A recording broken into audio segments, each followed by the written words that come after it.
The Bible is for me. You know what happens when you go seeking second opinions? You find a specialist that will actually help you with whatever you have flaring up. Oh, what? I was going to say you get persecuted. Oh, Is everything okay with whatever it is you got going on? I just need a second opinion. I'll be fine. We always say, I think it would get a second opinion.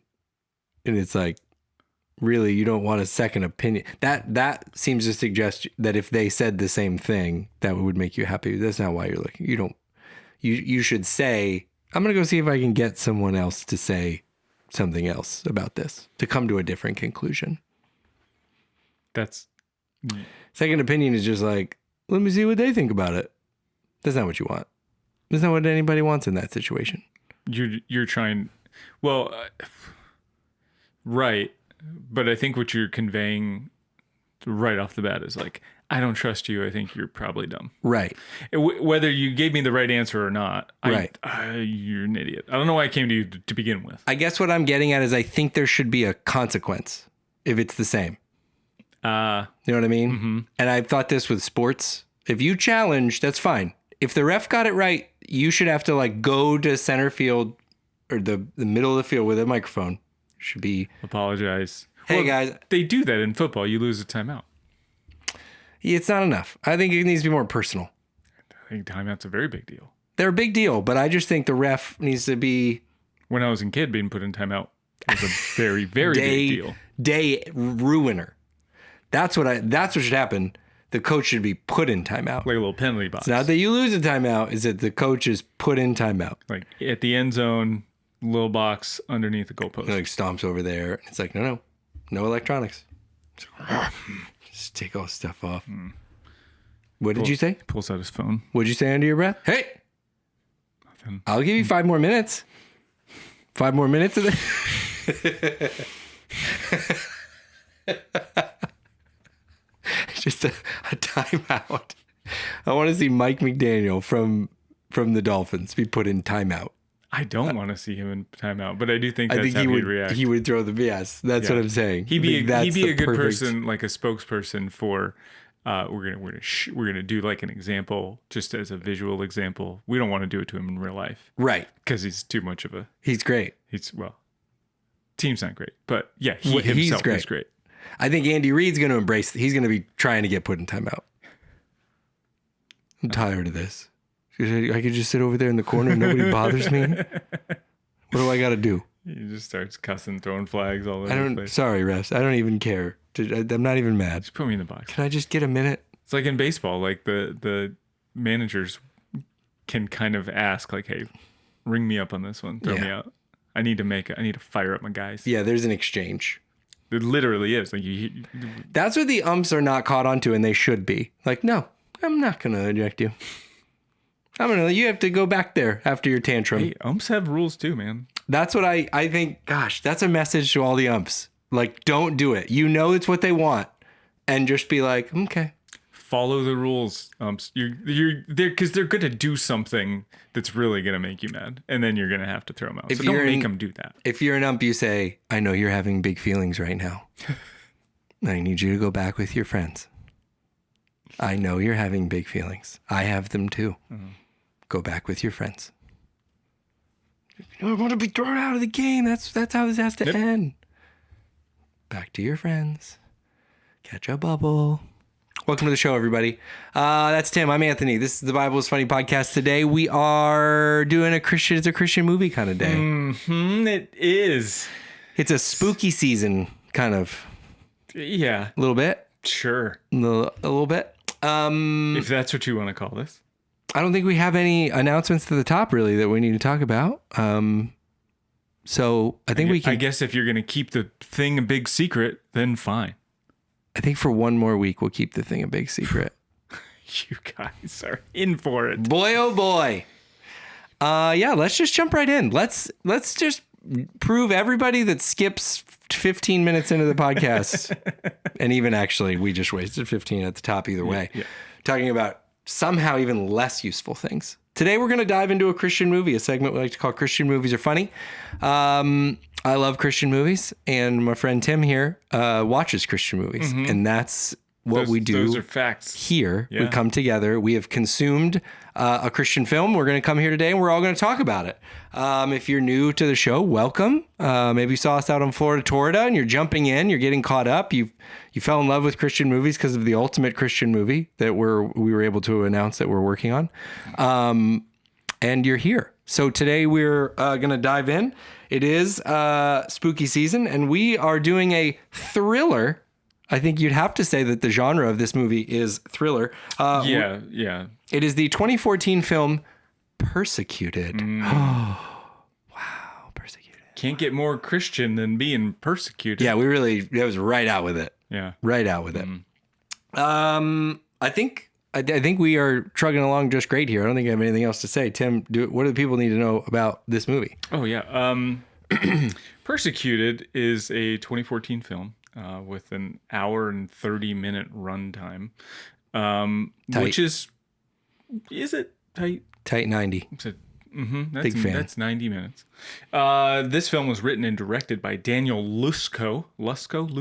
Yep. This stars James Remar. I don't know how to pronounce his last name.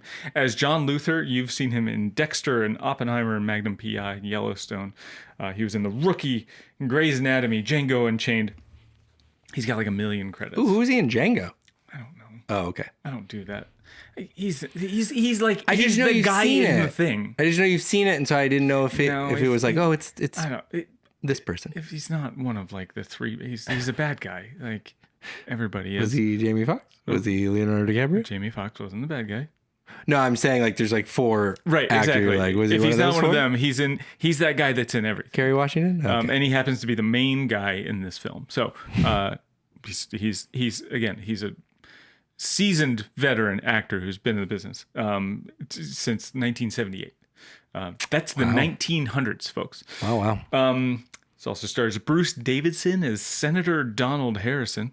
He's been in X-Men, Ozark, General Hospital, obviously, because that's what we do. He was in Lost. He was in Touched by an Angel. His IMDb credits go back to 1969.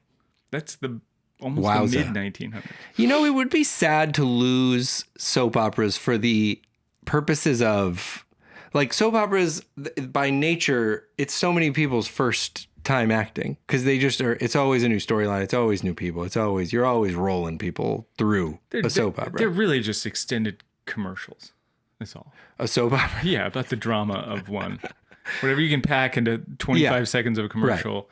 And then you're like, well, let's see if we can do that for 45 minutes of a soap opera. It's when I see the, like, it makes me think of, like, you know, when we're doing self-checkout at all the grocery stores, and part of you is like, well, what's a first job going to look like then if we get rid of all the first jobs? If you ever got rid of soap operas, it's like, where would an actor can't start in like a real movie. They have to start in a mid-season episode of a soap opera. Mm-hmm. That's where the journey should begin. Mm-hmm. Then they get killed off and they come back. Right. Yeah.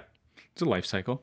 It's like a little. It's like a butterfly. That's right. And you start off as a little pupa. Right. Just a little pupa. A persecuted pupa. Persecuted pupa, and then it develops into a little persecuted butterfly. Persecuted pupa is a good shirt idea. It's good news. It's my new band name. Called it. This film also stars Fred Thompson as Charles Luther. He's the John Luther's dad. I recognize. He, of course you would, because he's been in God's Not Dead. He was in 23 Blast. He was in Secretariat. Law and Order, Matlock, Die Hard 2. His goes back to 1985. We have some vets here. Yeah, giants. Including maybe my favorite, Dean Stockwell as Dave Wilson, R.I.P. Dean Stockwell. He has kind of a minor role in the movie. You probably don't recognize him, Yeah. but when I say this, he was Al from Quantum Leap. Oh, okay. That guy. Okay. He was in Air Force One and Drag and the Drew Carey Show and The Commission, Duke Nukem, and he was even in Captain Planet and Planeteers. His credits go back to 1945. Jeez Louise. Right. We have a bunch of heavy hitters here. Royalty. Who was he in this movie? He was like one of the Reporter? weird side guys in the dark meeting Oh, in rooms. the boardroom. Yeah. Ah, okay. Yeah, like the only reason I saw him, I saw his name, and I was like, oh my gosh, I can't wait to see him. Yeah. And he's kind of split throughout here. He died a couple years after this, so Oh, man. I know it's sad. I really did like him in Quantum Leap. You heard it here first. That's an old one too, folks. So if you haven't heard of Quantum Leap, they probably made a remake, and then you're gonna think I'm younger, which is fine. Gretchen Carlson is Diana Lucas. I don't think I've seen her in anything, but IMDb says she was in House of Cards. Brad Stein Brad Stein. as Ryan Morris. If you don't know Brad Stein, he's a stand-up comedian. I think our second Stein movie. Yeah, he was in Christmas with a capital C and Marriage Retreat. Yeah. And Homeless for the Holidays. Oh. And I'm just afraid we're going to have to see more of him. Yeah, Homeless for the Holidays sounds like a winner. I think we've seen that, and I've vetoed it and shot it down. There's only so many times I can shoot down watching a crappy movie. Christmas with a capital C was the one I remember him in. Yeah, I think so. Yeah. Stars James R. Higgins as the president. Yeah. Natalie Grant, singer, as Monica, John Luther's wife. The Natalie Grant. The singer-songwriter. She is currently on tour, according to what I saw on the internet, with Danny Gokey. Oh. Danny Gokey, if you haven't seen a picture of him lately, he reminds me of Howard from Only Murders in the Building. He just looks so much like him. The film also stars Raul Max Trujillo as Mr. Gray. He was in Apocalypto. Apocalypto. And Riddick and Blacklist and Sicario. He's been in some cool stuff. You know what's funny is when you're talking about Christian movies and you say the title Apocalyptico, I'm like, it checks. That's a movie. It's gonna be one. Then I believe it. And yeah, that's it. That's what I got. That's the stuff you need to know. Okay, so now we got a little bit from a technical end. What about a summary? Does IMDb give us any sort of summary? Of course it does. That's what I'm here for.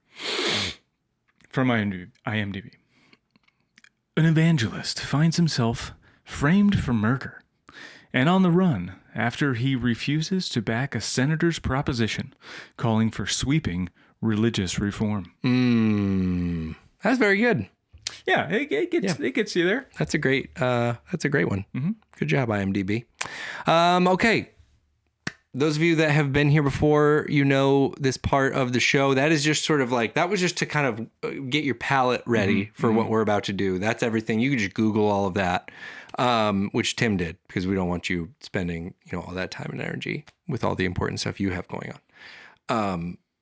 Now we're going to discuss the film a little bit more detail with spoilers and go in on some of the details and et cetera, et cetera. So a couple things before we start. One, we like to say we have consumed this movie. It was submitted to the world for consumption. It's available for free on Tubi, one of our should be a sponsor. I don't know how. Partner. We're going to call him a partner. I'm going to say, yeah, we can say that. Can we? I don't know that they know that. There's not like a legal. There's not like a legal obligation to being a partner. I don't think so. All right. Like this couch is my partner. Sure. Where they didn't give me any money. That's I'm right. Sitting on it. The coffee creamer couldn't do the podcast without the couch. There you go. So we're going to call Tubi a partner. Somebody let them know if you see them on the streets. That's where you can watch this movie. You can watch it completely there. We are going to discuss the details and things like that. Here's what I like to say before we go any further. We're just discussing this movie. And I think it's important. I think it's important how we talk, what we talk about. We're discussing the film Persecuted. We don't know the people that involved with it, not personally. I know of Natalie Grant. We know of some of these people and the work that they've done. But this is not any sort of indictment on them. We don't know them. We don't know who they are or why they do what they do. It might not even be an indictment at all because we could just love it. It could be great from here to the end. You don't know that it's not as of this moment. But yeah, I just like to say it at the beginning. You know, people write movies. They're doing creative things. They're going out there. They're doing the thing. They made it. They submitted it to the world for consumption, which we did. And now we're going to discuss. So this is not about the director or the writer and the kind of people and all these things. Yeah. This is just about the movie. We're discussing the film. It's about everyone coming together and putting together bad products. That's number one. Number two, if you want to watch this movie, I'll put the Tubi link in the show notes. You can watch it. You can get your friends together, have a little watch party. You know, everybody's always like, what are we going to watch tonight? And it's like, what if we watch a Tubi Christian movie? And everybody's like, yeah, finally. I was waiting for somebody to say it. I'll give you the show. I'll give you the direct link so you can just go right to it. And if you want to do that with no spoilers, I want to give you the opportunity to do that now because from here to the end, we're discussing everything at length with spoilers. So if you'd like to watch it, no spoilers, just go ahead and head out now, make your way to that link and then click it. And then follow it to the movie and watch it. You can come back here when you're done. If you're going to just stick with us, just give our friends a minute to leave, and then we'll get rolling. Yeah, thanks for coming. See you later. I can't hear you. Okay, and we're back. I'm going to give the people a little bit of a longer synopsis, a little bit of a longer rundown, so that they're great up to speed on this film. I'm sure a lot of people already saw it, but it was 2014, right? 2014? Yeah. It's over 10 years ago. Yeah. 2014, yeah. It was over 10 years ago. You maybe don't remember it. So I'll refresh your memory, or maybe you haven't seen it, you know, whatever. We'll catch everybody up and then we'll discuss more later. You ready? Yes. John Luther escaped a life of alcoholism, addiction, and gambling to become the most influential preacher in America by being a man of discipline. He doesn't back down from the truth. He doesn't give in to bullies. He's responsible with his finances, which is why he employs his very own personal opening act comedian. Because at some point, it's cheaper to buy than to just keep renting it. Am I right? John is approached by a powerful group looking to pass some religious legislation that will combine religions, maybe? I don't know, potentially fight terrorism somehow. But as murky as the details are, one thing is abundantly clear. John does not trust politicians. I mean, to be fair, when they're giving him money, he doesn't ask a lot of questions. But when it comes to sitting next to them on a stage as they pass legislation, that's where John draws the line. John's stance displays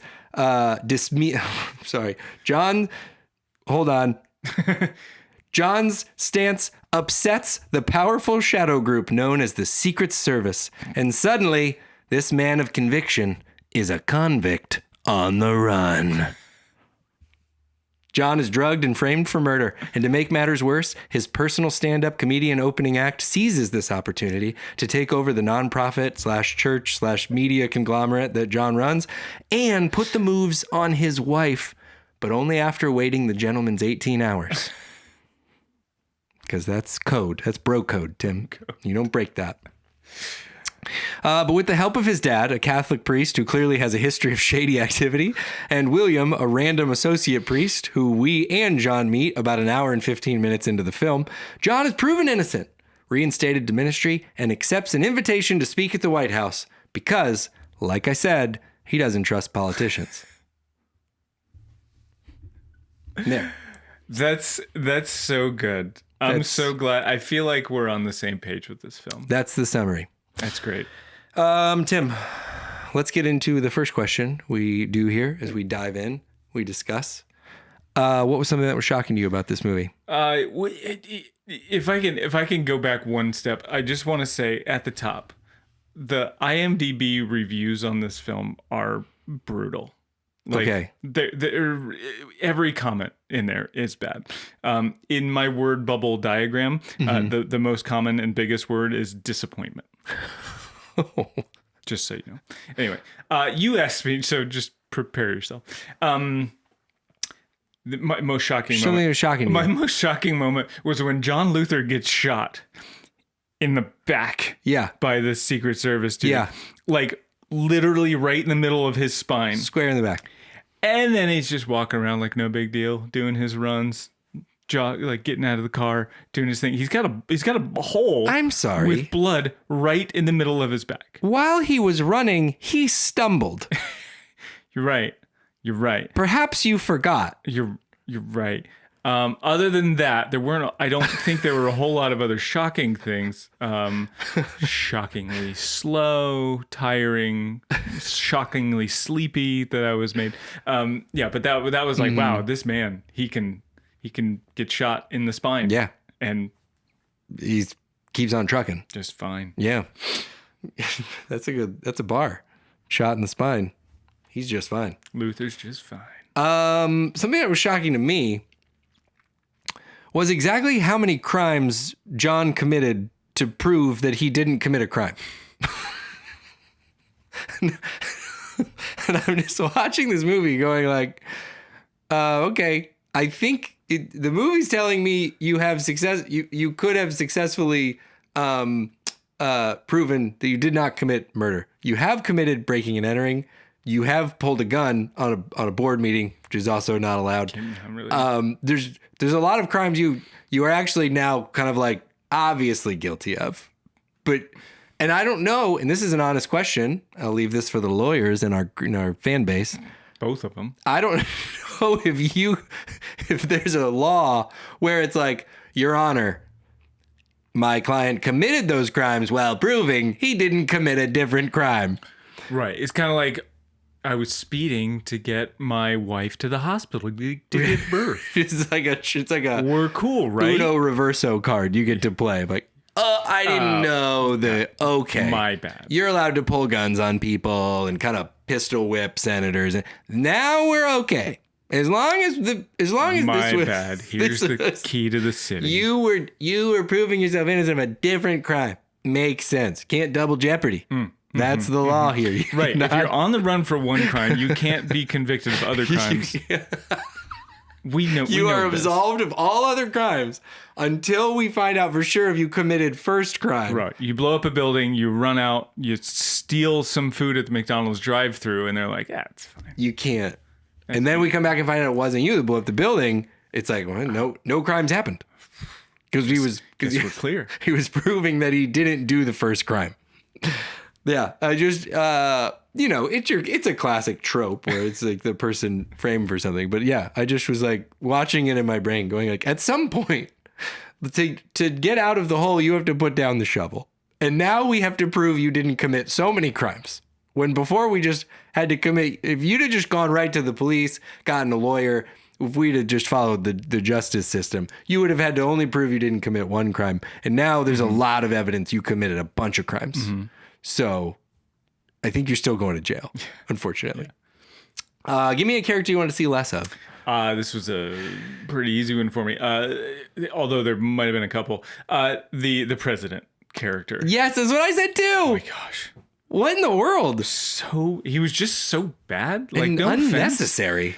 Offense. Yeah. Oh, yeah. Exactly. And I don't know who the guy is. Like, they brought this guy in. He's never really been anything else. He's in a couple other Christian films, and I don't want to bash the guy, but the character, everything that was written about it was bad. Like, yeah, he wasn't very good.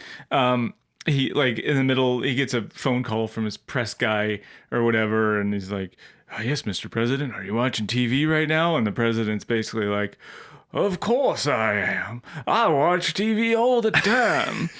Like, I like in the middle of my notes, I just wrote, "Good Lord, this president is so bad." His line when he's on the phone with I think it's the senator, and he's like, "When I was about 8 or 9, I was walking barefoot on the back porch, and I heard a rattling sound like a kid's toy. Right. There it was, a healthy rattler. Do you know what I did?" Like, what, Grandpa? Like, God. No, what? The guy in the other is like, "No, sir, what did you do?" Because it's the president. Right. But it's just he was not it was bad. Interesting. It just was bad. Yeah.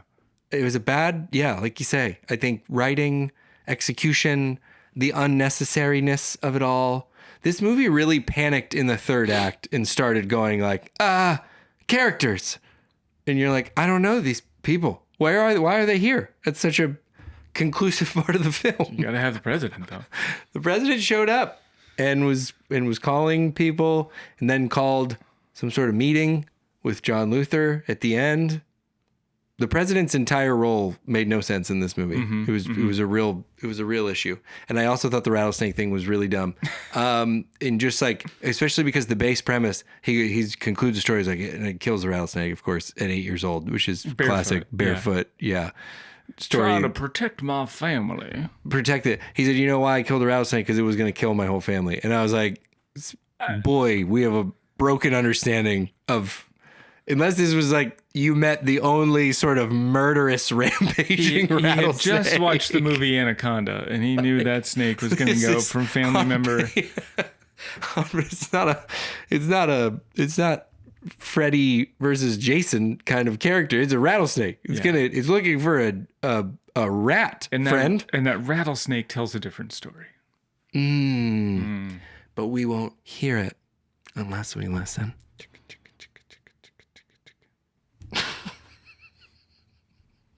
What was the character you wanted to see more of? Oh my gosh, this was also an easy one. Mr. Gray, the Secret Service guy. Okay. Yeah, pretty cool character. Yeah. I like Mr. Gray. Yeah, I really dug him, even though, so he's like Secret Service killer guy. He's a pretty cool, like, looks like Hispanic or Native American, like hunter, tracker, killer dude. And he's doing it all in this awesome suit. Yeah. Like, dude he's cool. He's just like he's just a kind of a bad shot at anything but like very close range. Well, everybody's got their weaknesses. Right. And he got Luther in the back. Right. Yeah. Not in the heart. I mean, he got a spine shot. A lot of good that did. Yeah. But he's like missing, like he's got a wide open shot, misses the guy, like pew, gone. And then, but he can kill it. I think his problem is he's not using real bullets. So could be it. He's like, keep forgetting to switch those out. Yeah. But he looked really cool. I want to say I liked him, and like his character's essence was pretty awesome. Of the what's the agent Daniel from Day-Lewis, Last of the Mohicans. Yeah, you're going on looks. I'm saying character shades of Matrix. Oh yeah. The agent. Mr. Smith or whatever. The agent. That was the vibe. It was just also super funny to me. Just the like it was like this movie was drawing lines into like some parts of the government are very bad. Secret Service, for like it's such a random one to pick on. Those are the villains, and the FBI are the good guys. Oh boy, that just was a little confusing to track. Character I wanted to see more of, and I thought we were going to be synced on this one, and now I'm a little nervous how you're going to respond. Be confident, yeah. Be confident. Brad Stein.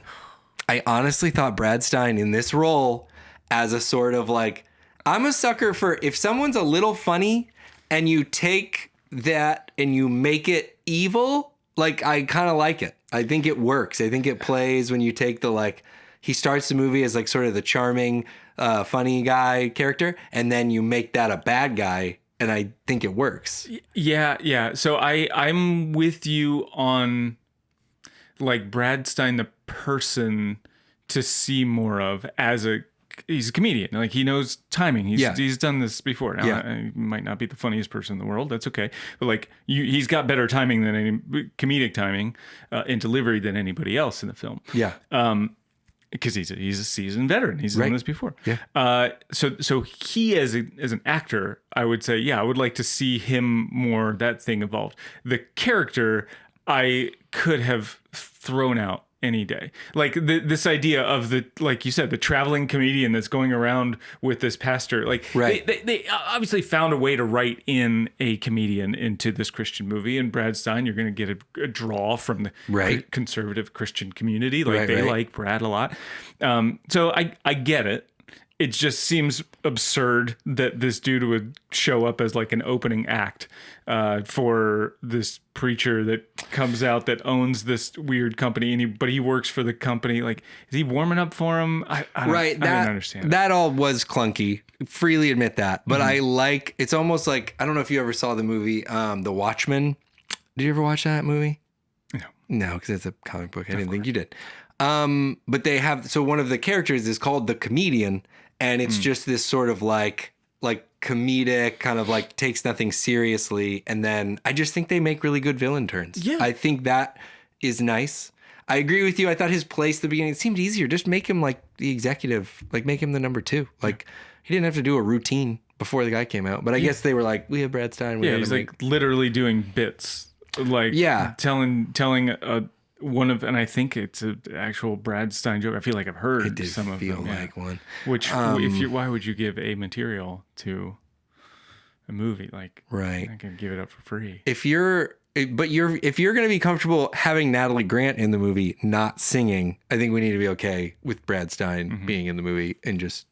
But I was into the character. But maybe Brad wasn't. Maybe Brad said, part of my contract, I got to do it. I'm gonna tell a joke. It was rushed. It made this joke at the intro, like. Because he's like hitting on the wife hours after everything goes down.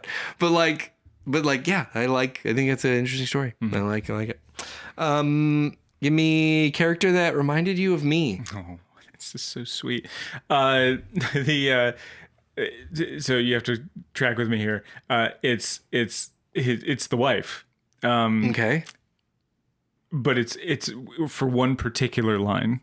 In one particular moment, like she wasn't lying in this moment, but she sounded like you probably would if you were to be lying to someone.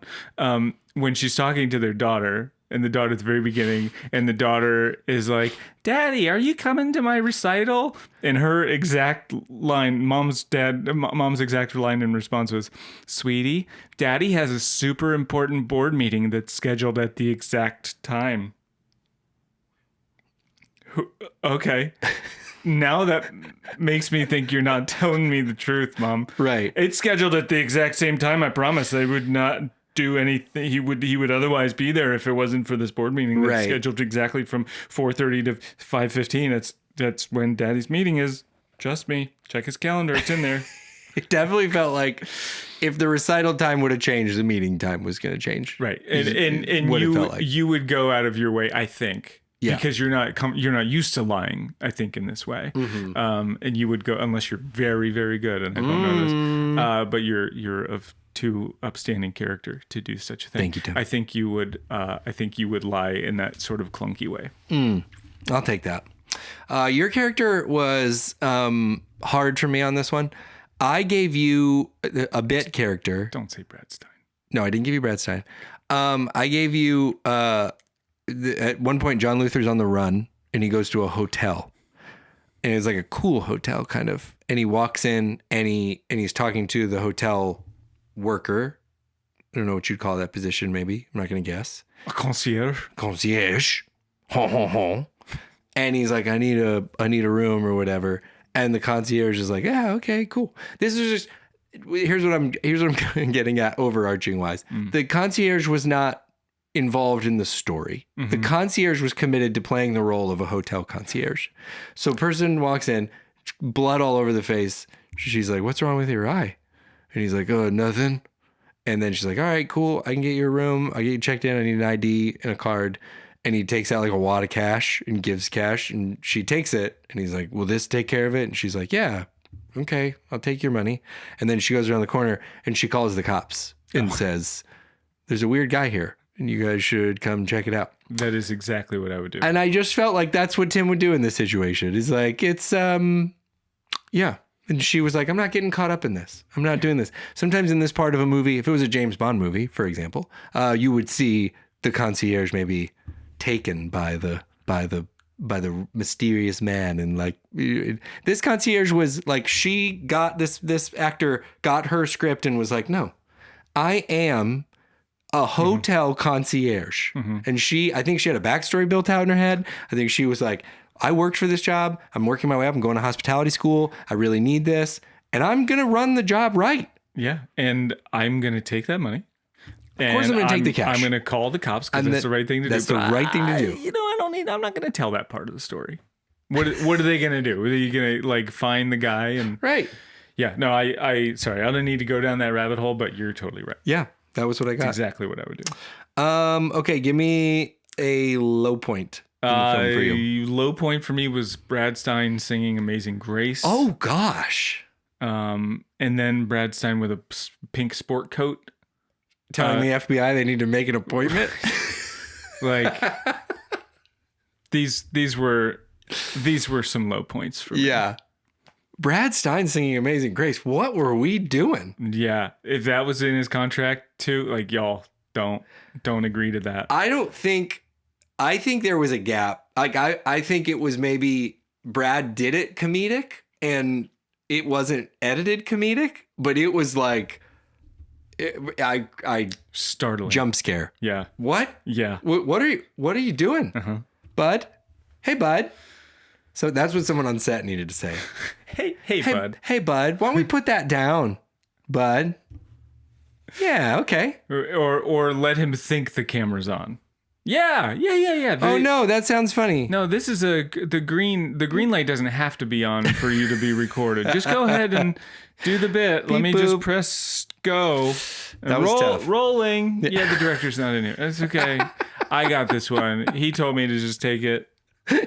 We'll get the audio later. Sometimes you got to do that. We'll record it in the studio. Yeah. We'll take it off. We'll take it off your gospel album and then just dub it in. Put it right in. My low point was John Luther. I could easily have switched a character I wanted to see more of to John Luther's dad because he is like I don't know if it was necessarily Catholic. It was a priest get up. Uh-huh. And obviously there's like other sort of liturgical traditions. It could have been another one, but he's got wads of cash stash places. He's like smoking a pipe right away. Like just seemed like there was some cool stuff going on, but yet I have a problem. And this was my low point. John Luther is an older guy in this movie and this is his dad. Uh-huh. Okay. So John Luther hands his dad a USB and I have a big issue. The dad took the USB to his computer, plugged it in, and got the files he was looking for. Totally unrealistic. Never would happen. Never would happen. Not in a million years. That I was completely taken out of the film. I was like, I was tracking with you. All of this movie was making sense. And now to see that man do that, no shot. You're right. Guys. Unless he was like of that age and working in the FBI or something and had experience, but he's a priest. No way. No. He's going to need a FaceTime. He's going to call his son. He's going to try to FaceTime. You're supposed to go into what? Into where? I put it in the DVD player. It doesn't look like any of my other DVDs. Nothing is coming up. Ew, my back.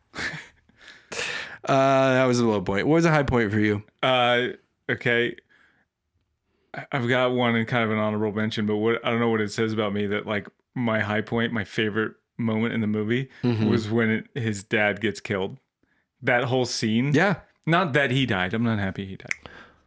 But that whole scene, all the breakdown of it, like from like the music playing as the guys snuck up like into his house and like as his son was swimming or whatever, somebody was swimming. Yeah, he was.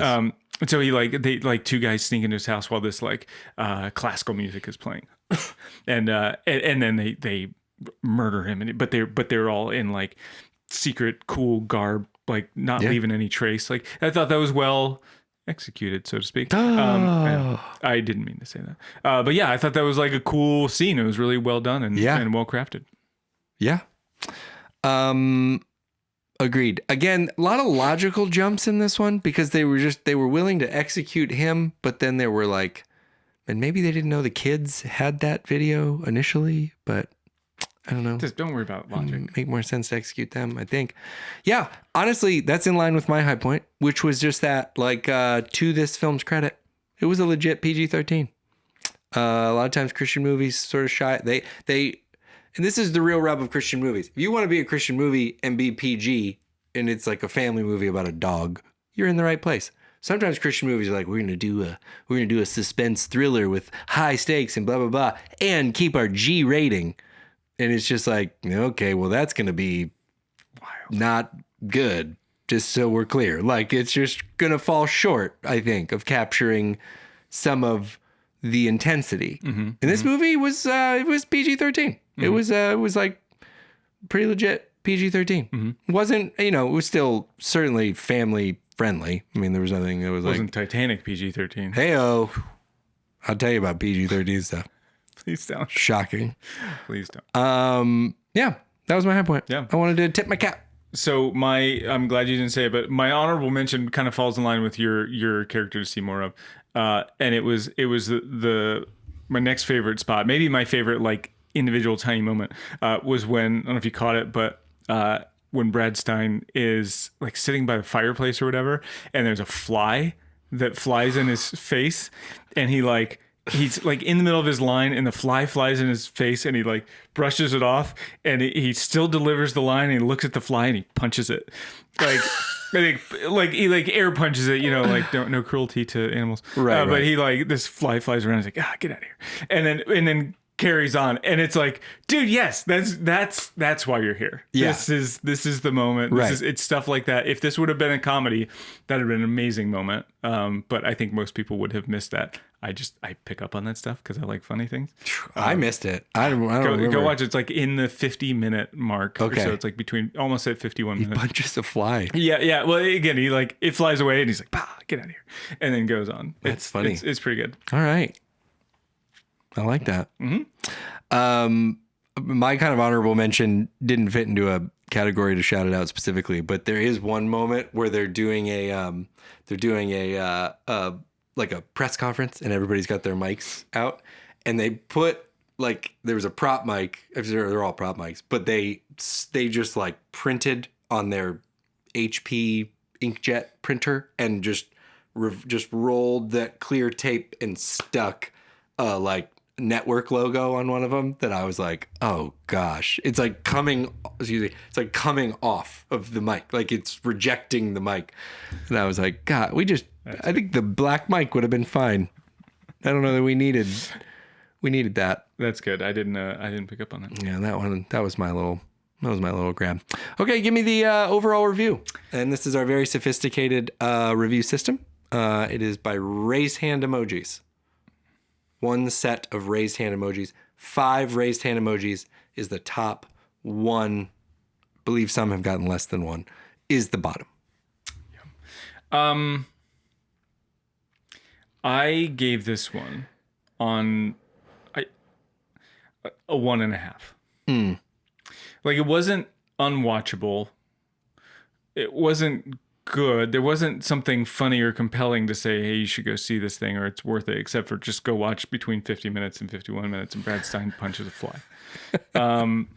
Mostly based on the premise and this like general confusion of like, what are they doing? What is this group? What is this church thing? Stakes were what are they not fighting clear. Against? Like, the bad guy, of course, is like the one who wants to like bring unity to the world and say like, hey, you know what? Christians and other religious groups can all get along. Like that, when that person's always the bad guy, but then you can't really identify like what the real sinister plot part is. 100%.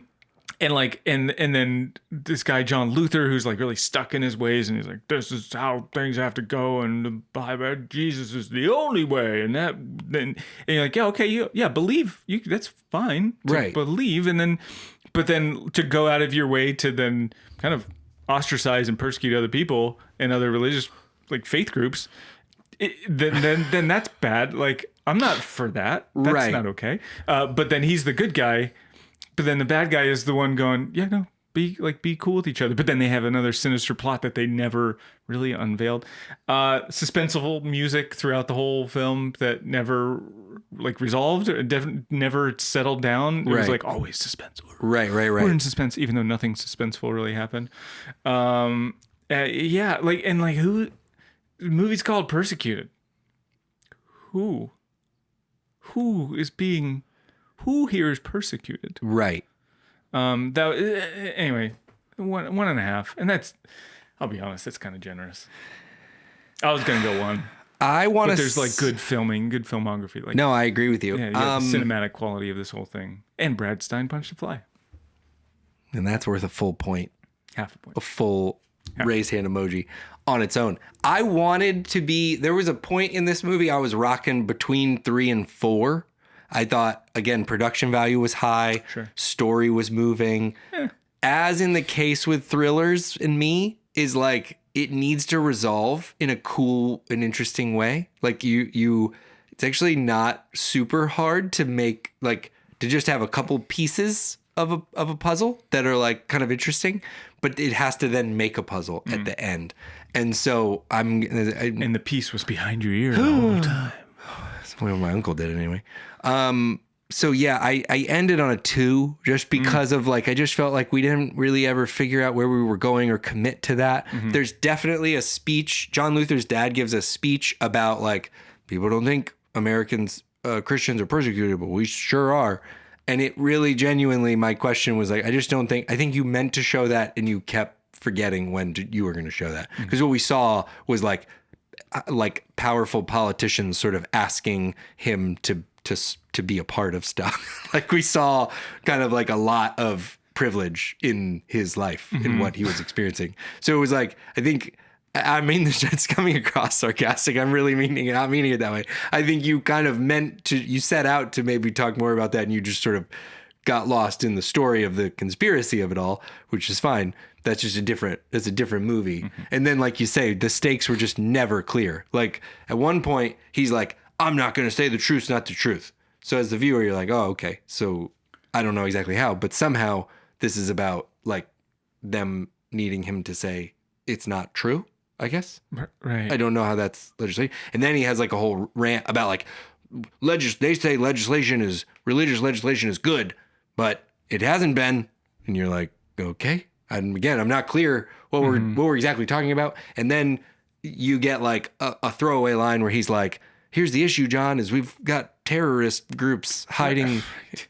What are the stakes? What is at stake? We could have cameras in every synagogue and mosque in the country. And you're like, what? Yeah, well, yeah. He says you could be preaching in every synagogue and mosque. Huh? What are we talking about? Getting at? Like it was just, it just needed a moment to go, let's be clear.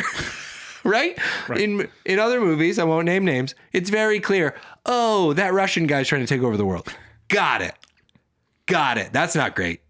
And this one was like, the senator is trying to... Yeah, you trusted me to read between the lines of a story that is here and there and back there. The John C. Reilly gif where he's just looking at floating numbers the whole time.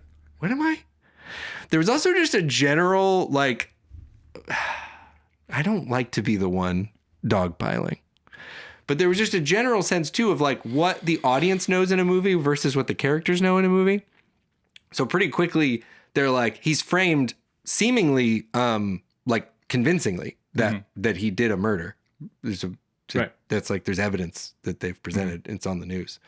And yet everyone in the movie pretty quickly operates that he didn't commit the murder. Like, and it was just kind of, so he's walking into boardrooms and they're like, oh, hey, John. Hey, oh, I'm sorry. At one point I've noted the line was like, I'm sorry this happened to you. Right. This happened to you. Right. Either they were in on it too. Like they knew, they knew that there was a plot against him, or they should have reacted differently. That's why thank you. I was confused at that stuff too. Going, yeah. Wait, did you know about this? Why did you treat him like that? And then he comes back to them later at the end, and he's back on in the boardroom with these same guys, and they sort of like repenting, but like, did you know?